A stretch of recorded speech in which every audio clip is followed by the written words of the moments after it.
240 वाले मोदी हैं, 303 वाले नहीं। क्या शायद यही सोच के राहुल गांधी ने कहा होगा मोदी इज फिनिश्ड, हमने फिनिश कर दिया।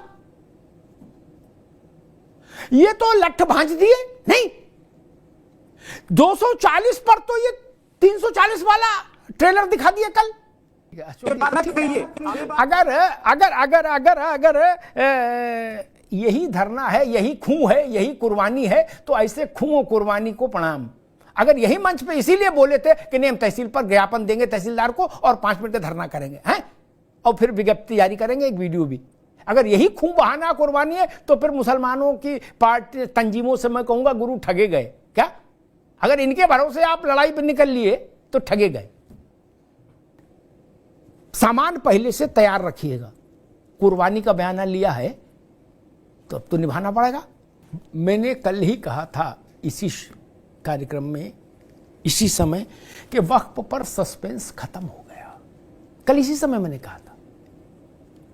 विपक्षी दलों के सामने सबसे बड़ा संकट खड़ा हो गया कि अब उनको कुर्बानी देने और खून बहाने के लिए मुस्लिम संगठन उनके दरवाजों की कुंडी खटखटा के बुलाएंगे कि तुम्हें मेरी कसम आ जाओ। तब क्या इस गर्मी के मौसम में वो कंधे से कंधा लगा के सड़क पर कुर्बानी देने के लिए विपक्ष के बड़े नेता निकल पाने का साहस जुटा पाएंगे? 240 वाले मोदी हैं, 303 वाले नहीं। क्या शायद यही सोच के राहुल गांधी ने कहा होगा मोदी इज फिनिश्ड, हमने फिनिश कर दिया। ये तो लठ भांज दिए नहीं, 240 पर तो ये 340 वाला ट्रेलर दिखा दिया कल लोकसभा में। नहीं, अंदाज वही था। भाई अमित शाह का भाषण जिन्होंने सुना कल, उसके बाद 240 340 का मसला रह जाता है क्या? उन्होंने कहा कि देश का कानून है, भारत की सरकार का कानून है, संसद का कानून है, हर किसी को मानना होगा। कोई कैसे बोल सकता है कि नहीं मानेंगे?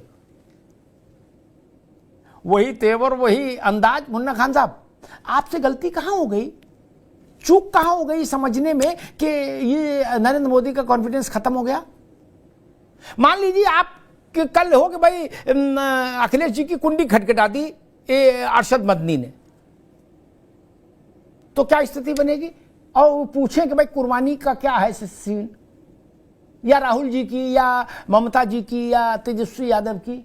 अगर अगर अगर अगर अगर यही धरना है, यही खून है, यही कुर्बानी है, तो ऐसे खून और कुर्बानी को प्रणाम।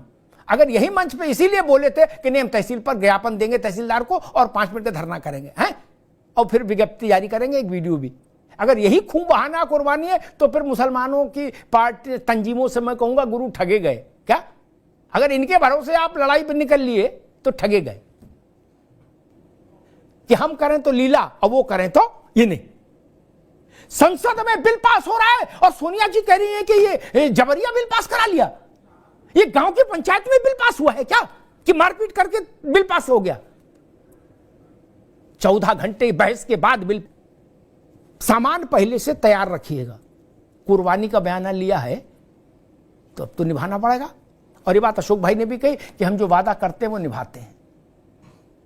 कुर्बानी के लिए तैयार रहिए। हालांकि मुझे लगता था कि कुर्बानी का समय थोड़ा बाद में रखते, अभी गर्मी का मौसम आने वाला है, थोड़ा पानी पड़ जाता तब ठीक रहता। अभी तपिश बहुत होगी, लेकिन अब ये तो पर्सनल लॉ और जमात वाले लोग जाने वो कब कुंडी खटखटा देंगे, और जब कुंडी खटखटा देंगे तो निकलना तो पड़ेगा ना कुर्बानी के लिए, खून बहाने के लिए। धन्यवाद दोस्तों, इस तरह की टॉप डिबेट्स का रिव्यू मैं डेली रिसर्च करता रहता हूं, जिसमें देश विरोधी, हिंदू विरोधी लोगों का चेहरा उजागर होता है। और आप भी इस चैनल को सब्सक्राइब करके और अपने कमेंट और सुझाव जरूर दें। जय श्री राम।